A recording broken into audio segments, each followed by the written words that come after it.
السلام عليكم ورحمة الله وبركاته. متى جالله أرانت نجا كوبي نجا فدورتي نما جبا نما سنجالتن قومسا أرومو كابنيس نجرا كوبي خلنا وايد دوبرتن غافي دو دياتي في غافي له دو خنا كاتان نتديوس لالتني وايد دو تكرا كبرت وايد دو تكاكتي بورتن خنا أبديك أمنا كوبي هنگ عمر كوبي خنيتين وجين توران أفيرا خنيا غرا Gomsa orang mesti sendiri boom boom boom boom. Man Romo guta dunia gubatar kamtan. Pada itu mati orang mesti video tadi ni orang mesti video lain tain. Naga fiyasin tak macam berbeda. Ara gafi debi mati orang jolle. Lalu luftu orang mesti video jin. Afgafi orang gol dah. Lufne. Agar mati orang turan affair sana affair. Gafi seni fakkan orang tu tadi sana affair. Toko farati magaan ke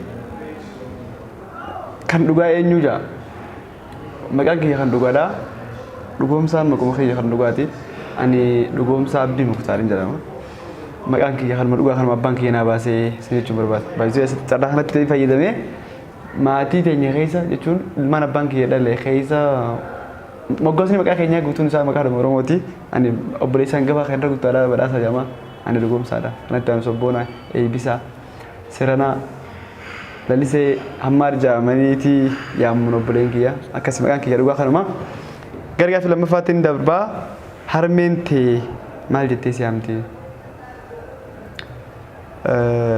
ummati rabbram tagodo fi ummanti njirtu ani miya ummati yalle mbexo wala sojurate ga wani sinjete ne amtum bexo niya hada wan jamoni umumanu hiriyoto khojin jeron jiradun gafaisan hadati ya umanti yakasi wanjan hada gamare niya hadati yambe khu rabbi rahmata godo fi kana kasum birana khutada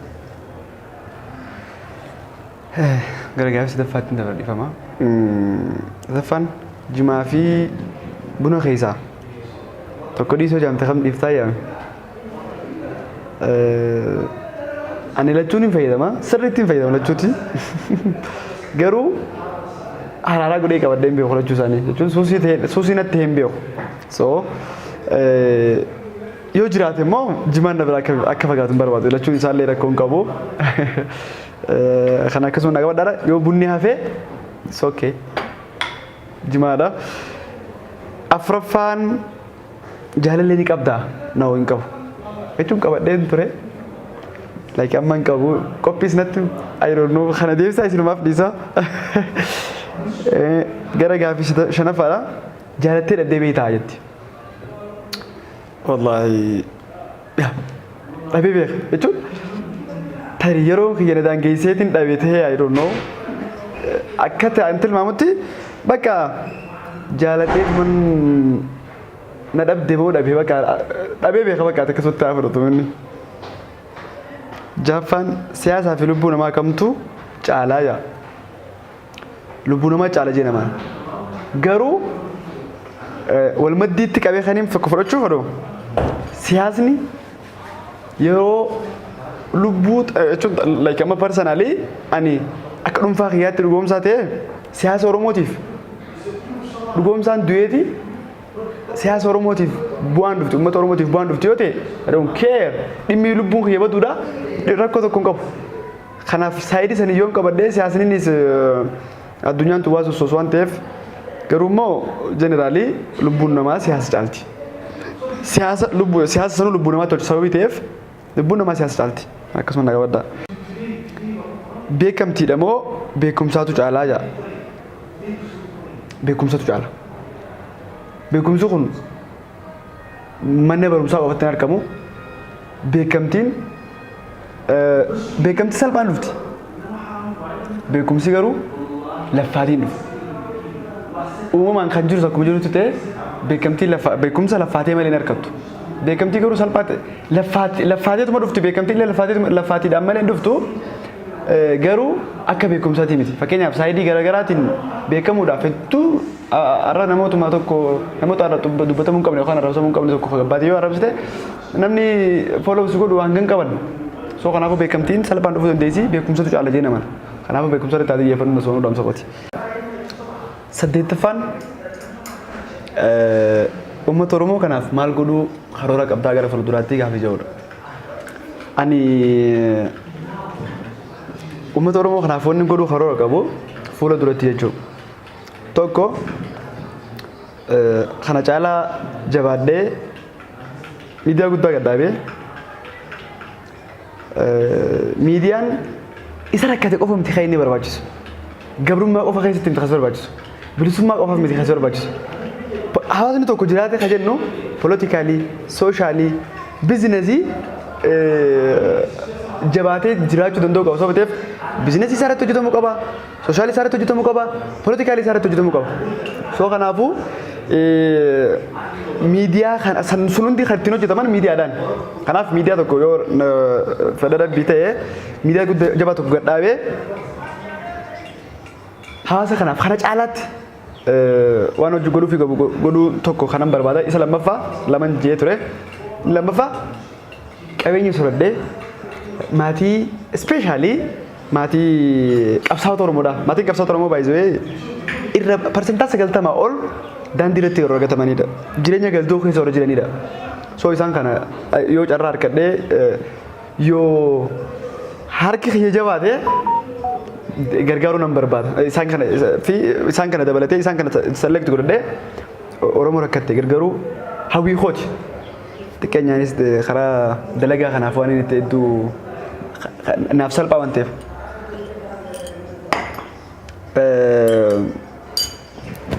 Saglaffaa dhalataa isaati. Ati eessatti guddatte? Eessa dhalattee eessa guddattee gaaf jiruudha. Kan hin dhaladhe Harargee jechuun Harargee bahaa aanaa Goromtii magaalaa Daaddootti hin dhaladhe. Aanaan Goromtii kun magaalaan Daaddoo tuni aanaa sadii jiraate baay'ee bishaan lama kadeemuun dhugaa guddadhanii tarii dafee baay'ee jarjaraa qabadhu malee dafee waa bochuun hin qaba. Of laaddeen hin jenna malee. Kare maddii dafee waa bochuu hojii yoo ta'e bishaan lama kadeemu dhugaa guddachuu koo ta'uu danda'a jechuudha. Bishaan lama kadeemu gidduu waldaa irratti hin dhaladhe. Waldaa Raamis waldaa gabaaf Raamis jidduutti bishaan Raamisii fi bishaan laga gabaatii fi laga Raamis jidduutti hin dhaladhe.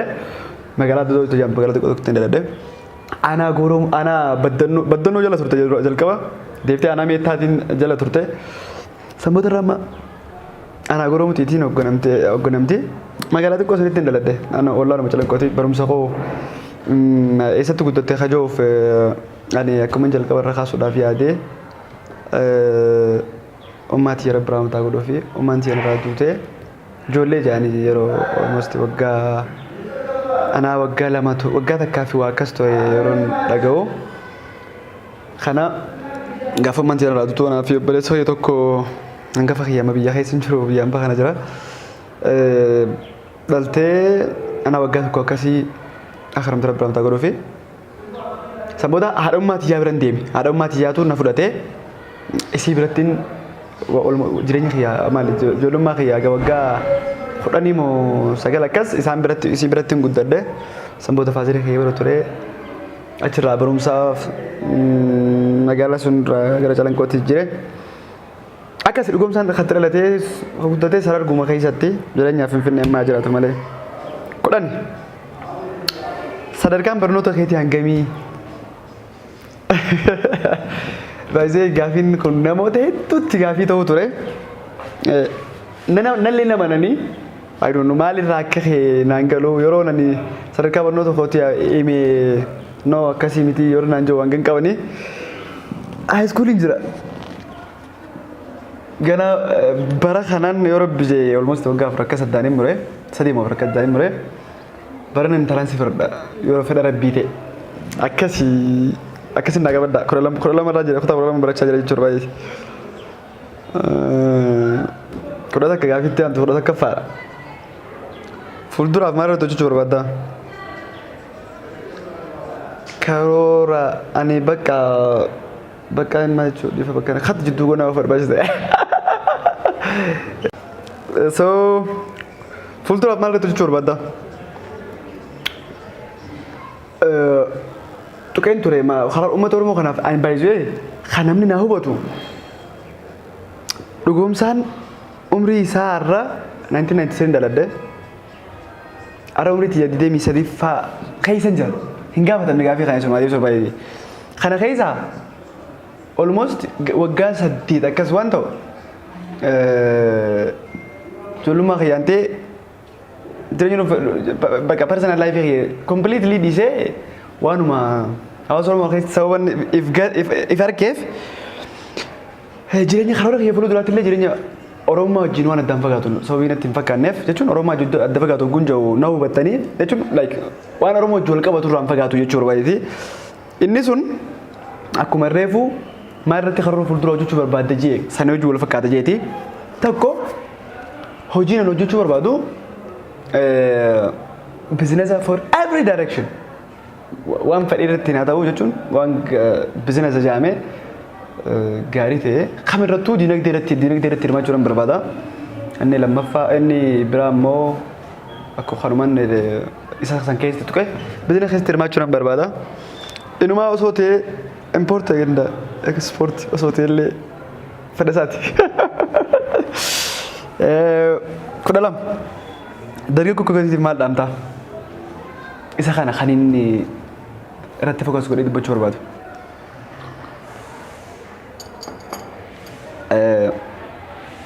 Waa'ee sooshaal miidiyaa jechuun wal qabsiisa. Wanni kun yeroo itti waan adda deemuu fi dargaggoon Oromoo ispeeshaalii fuula sooshaal miidiyaa fayyadamnu dhaamsi koo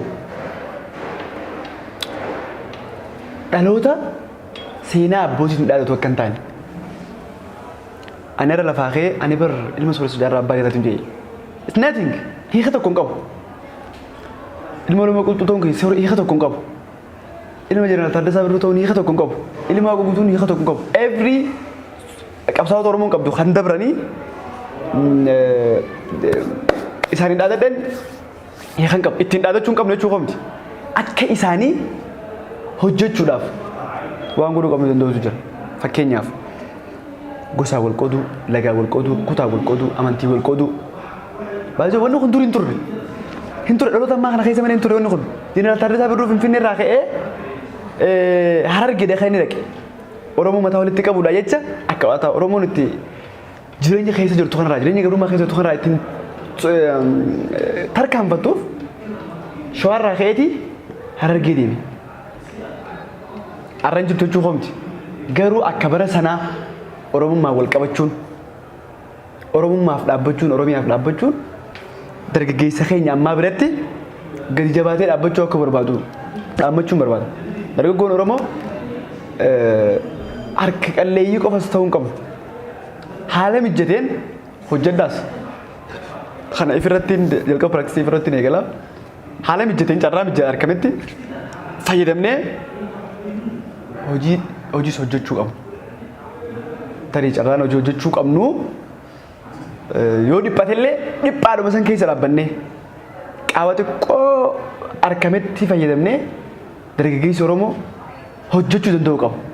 Because sencharii keessa jirru kun bara namni waa uumee influence addunyaa ittiin godhaa jirtu keessatti teenyee harka namaa eeggachuun teenyee wanti xiqqoo tokko jala wanti qofa rakkachaa jiruun gaarii miti. Waan danda'ame ogummaa qabnuun fakkeenya amma ijoolleen maatii Oromoo miidiyaadhaa kun tattaaffiin gama miidiyaatiin isaan godhuu jiran tarii namoota baay'ee salphaa ta'uu danda'a. Waanuma akkanaati wanni Habashaa keessa dhaabbatee ijoolleen Habashaadhaa ta'ijoollee tana hin geenye ittiin Oromoo disrespect bakka maqaa balleessii kabaja Oromoo balleessuu maal ittiin hojjetan miidiyaa kana hin geenyeedhaan. Warra akkanaatis jabeessinee gama miidiyaatti illee gamoota miidiyaa kan akkanaa hojjechuutti illee jabaachuu qabna. Dargaggoo Oromootiif waan hin dhaamu fakkeenyota akkanaa kan hojii wal qabsisee carraa argametti argamne haa hojjennu isa inni dhaamachuu barbaadu dargaggoo Oromootii fi inni itti aanu iccitiin gama sooshaal miidiyaa dabalatee namoota baay'een kabajaaf jaalala hedduu qabaachuu keetii maalii jaa qabaalaata amma dandeetti yani namoota wajjin jiraadhu nama tuffachuun qabu uumamaanii jechuun nama namummaadhaan itti dhiyaadha malee sababa sooressa ta'eef sababa deegaa ta'eef jechuun rakkataa ta'eef jechuun nala guddaa ta'eef naagat ta'eef dubartii ta'eef dhiira ta'eef beekaa ta'eef olaanaa ta'eef miti kan inni nama dhiyaadhu carraa akkamitti fayyadamee namoota wajjin namummaadhaan kan inni nama dhiyaadhu hamma dandeetti baay'ee nama kabajuun namni si kabajuun maddii isaa ati nama kabajuudha. Osoo nama kabajin namni akkasii kabajuun eeggatiin. Nama yoo kabajje kabajamta. Nama kabajuun of kabajuudha. Nama jaalachuun of jaalachuudha. Yoo nama kabajin kabaja nama irraa eeggatu hin jiru. Bakka loon inni ollee faltiin barbaadin jaaba miti. Akkasii maybe kanuma ta'uu danda'a. Tarii ilaalchuma nani namummaadhaan nama kabaju ta'uu danda'a. Kana caalaa immoo kan jajjabadhu rabbi haa taasisu. Mudannoo hin daganne nuuf himi. Gaafiin kudha afuraffaa akkas jedha. Mudannoon hin daganne ani bara jireenya kootii keessatti an rabbiif galanni haa gahu waaqoo kun galatoofadha. Dhukkubsadhee mana yaalaa dhaqeen beeku. Stiil tarii nama ijoollee dhimmoota garaagaraatiin yoo mana yaalaa yoo hunda guutee malee dhukkubsadhee mana yaalaa dhaqeen beeku. Isiisaniif dhukkubsadheen beeka garuu guyyaa lama. Guyyaa tokko jalqaba gaafni dhukkubbii mataa ammas hin qabu guyyaa lamaan sammuu itti hin deebine seena waan hin dagatamne waan ta'eef hin dubba haasawa guyyaa artistii keenya kabajamaaf jaalataman artistii Hacaaluu Hundeessaa wareegame akka carraa ta'ee halkan ture malee galgala Profeesar natti fakkaate interview Faayisaa Leellisaa godhuu ture tahee I don't know bicha waan irratti sagantaa wayii deemu ture. Sagantaa sana daawwadheetu man miidiyaa kana irratti akka malee cinqadhee halkan guyyaa waa barreessa yeroo sanuu jechuudha. Amma hojiin hojjechuu ture. Harariin ture yeroo sana Harar magaalaa keessa jaalataraa keessa iddoo hojii qaba. Guyyaa iddoo hojii oolee reekhii tokko muraasni hojjaamu jira. Mana isaa waliin gallee hojii hojjechaatuma miidiyaa sana dhageeffachuu ture miidiyaa sana dhageeffannee xumurree Faayisaa Leellisaa ta'e xumurree waan deddeemtu xiqqoo lallaalleetuma ciisifeerra dhabeen ture guyyaa iddoo hojii waan hin ooleef hojii kanarratti akka malee xiyyeeffadhee hojjedha yeroo sanii waan hojii irra tureef dadhabeen ture ni rafeen baay'ee guyyaan Hacaaluu Hundeessaa wareegame maaliif akka ta'e hin beeku kan Hacaaluu ani rafeen ture yeroo rafuu ganama sa'aatii yeroo ga'e nakaase hiriyaan kiyya muraat kun Abdurrahman Jaammaa ribarraa nakaase yeroo ribarraa ka'u salaataaf nakaase ka'ii salaatii naan jedhe lakkaa inni dhimma biraatiif nakaase yeroo hundallee deddeebi'ee riba salaatiidhaaf ribarraa nan kaasu har'a ka'ii bara salaanni ga'ee salaatii naan jedhe dursee natti himne tole jeen ulaa mana isaa xiqqoo ulaa isa bira taa'eetiin gara mana kireeffadhee qabutti gala sababa ta'eef mana kiyya dhufee nakaase sanboota ol keetuman guna lafaa ka'ulee ulaa rabanu akkana bar waan akkasitti dhiqadhee gabbeen dhiqadheen waddaadheen salaataaf jechuu ol deebi'a dhugumsaa bar waan akkasitti naan jedhe Hacaaluu Hundeessaatu wareegamee barii naan jedhe ani jireenya kiyya keessatti jechuun Hacaaluu Hundeessaa bakka akkan itti ibsu hin beeku asuma dhaabbachuun tura waan itti bishaan qabadhee salaataaf tolfadhee san qabadhee tuman dhaabbachuu ture yeroo inni akkasaan jiru bishaan gallakkisee tuman waa wayina jee amma akkana gattaa'ee tuman fira gattaa'ee xiqqoo yeroo takka yeroo lafaa ka'ee amala keessatti qabaat sanii sarmatoo danda'a jeen olkee sijaajaa gubbaa dhaabbadhee salaataaf jechuudha. Amma salaata hidhadheen salaatu jira ilmaan koo qabachuu hin danda'u. Ilmaan kun har'a narraa jaa kan inni salaatu jiru. Amma salaataa kan itti salaatee hin beeku inni salaatee yeroon salaatu kana dhiifama. Yeroon salaatu kana jeste sa'aatii 10 akka taane sa'aatii 10 akka taane lafni dukkana. Nukaasa ijoollee ollaa teenyaa ijoollee masaayibanii dargaggeessuma wajjin jiru jira. Nukaasa akkamitti teenya bar egeree biyyattii cabee barii جاء روسان الدونات شمال أيام خلنا كابتشو ده أنا سكابتين به نخاص بانه يرو شانكور كنا برا كنا تجي دبره برا يرو كنيه دول نمت تك جامعة تك خارات هيسه خضرات مدرا بقولتي يرو خانو دلقا بيت ماشين بر هجري بيتي جابه أكمين جب دلقا بيت تزمن بخانتي جبا دا خايف شو فيكل خايفين جاني نمت تري صندوق بني وان يرو يمدو بكسني خلاص ندي من وان بيتوف مالته من ده تبتر منام تتبتر إنده ياغر تكي ياغر بانونا تانو بتشا يرو سن نندو بدا يرو نو apa naf دفه يا تانو كو إنداغر كونو جغنا تانو اندار تشار لما كوتور ارتي توجالو اندي سكونو يمتو اندي تكفت وتش تكفتالش ምናምን እንጃኔ ንጭፍቴ አከማው ምን አላልኩ ደግሞ በዛ ላይ ዋከማም ጀልቀብረ ዱበደሰነ ነው ጋር ብቻ ከይዋን ጀብሰነ ከዚህ ዶርተ ሳይንስ አባታትን ዲሲፍኔ ጩፍሲፍኔ ብረ ደበረ መጋላ ከሰጋብረ ኑጋ በቴ ኤጋ ነው ኒቴ ሰንጀቹ በቃ ሴናን ወንን እንደገነ በረጅለኛ ኮቴ ከሰቴ ጉያሰን ዋንሰን ደገ ጀናን ዴሜ ገሌድለን ማጥቁቢ መታ ኮቴ ነው ዲሱ ረዳ for the first time xamatan rukwe guyaasani inni lammaffaa gaafa sana gaafan keessatti dhiyaadheen dabara kana seenaan hin dagannee kabara jireenya kootii keessatti ma seeftee jiraatu kan dagadamne isa kana kudha shanaffaan qabsoon Oromoo siif maal irraa argatte maal ammoo itti dhabdee jira gaafii kudha shanaffaadha ani qabsoo Oromootti wanni guddaan irraa argadde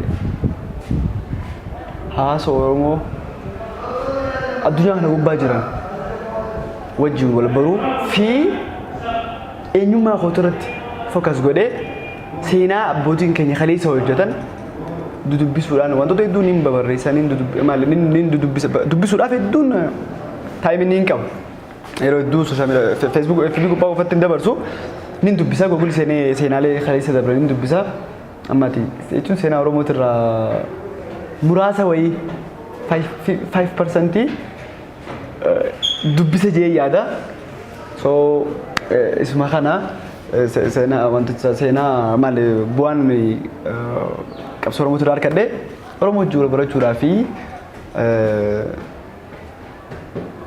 seenaa Oromoo irratti hamman dandee itti wal baruu seenaa Oromoo irratti fokas godhee gochuudhaa fi uummata Oromoo biyya addunyaa guutuu gubbaa jiran wajjin wal baruu dabalatee immoo qabsaa'ota Oromoo biyya keessa baay'ee jiran hedduu wajjinis hariiroo gubbaas tarkaanfatee sadarkaa qaama wal harkuutti wal baruun koo bu'aan ani qabsoo Oromoo irraa argadheedha. Inni qabsoo Oromootti dhabe ammoo like personal life kooti. Personal life koo gunjoo jireenya dhuunfaa kootii guutumaa guututtiin dhiise. baru even barnoota dabalatee jechuudha. Ammaati almost waggaa dabareen itti deebi'ee. Torbaffaa ijoollee tiim Oromoo miidiyaadhaaf maal dhaamtanii jiru. Duraan dursee tiim Oromoo miidiyaa hedduun dinqisiifadha galateeffadhallee jabaadha jechuun barbaadallee sababni isaa ijoolleen tuni personal yang kamanin biar jolle Oromoo media ada kamanin biar arti Oromoo tu irratti jiran arti Oromoo guddisuu irratti jiran ijoolleen tun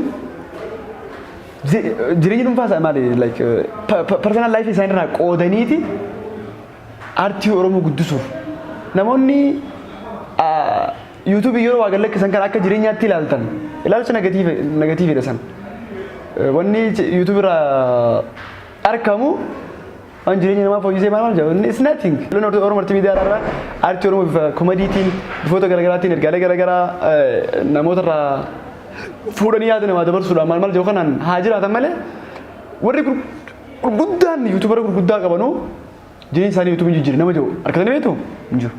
Kanaafuu ijoolleen tunis jajjabaachuu qabdi. Ijoolleen hedduu galatoomfadhuuf jaaladhu jajjabeessuudha. Facebook as fayyadamu, TikTok fayyadamu, YouTube fayyadamu, Instagram fayyadamu, Twitter fayyadamu, fayyadaman jee namoonni hundi isaanii nan hordofaa. Hordofaallee namoonni maatii Oromoo Multiimiidiyaan ta'in gama yuutuubaatiin dhaqaa yuutuub isaanii linkiin ni jirti. Subscribe godhaadhaa maatii hordofaatillee maatii yeroo tokko isaaniifillee qoqqoodaadhaa ijoollee kana hordofaa namni biraa immoo dandeessanii waan hojjetan kana akka caalmaatti bareechanii hojjetaniif humna qabdanii biyyoota keessas ta'e biyya alam baatti jirtan ijoollee tana sappoortii naa godhanii akkana jajjabeessitan dhaamsa koo dabarfachuu barbaada. Kanumaan isin jaa galatooma ulfaadhaa Oromummaa fi Oromiyaan haa dagaagtu biyyattiin guddoon Itoophiyaan illee Oromoo qabattee Oromummaa jabeeffattee haa jiraattu isin jaa galatooma. Kunoogaa turtiin dhugoomsaa Oromootii hojii goone kana fakkaata akka isin irraa gammaddan abdiin qaba qophii na gaafadhu yeroo biroodhaa eenyu qabannee akka isin dhiyaannu komantii jala nu kaa'uun dagatinaadha galatooma horaa bulaa tiibana.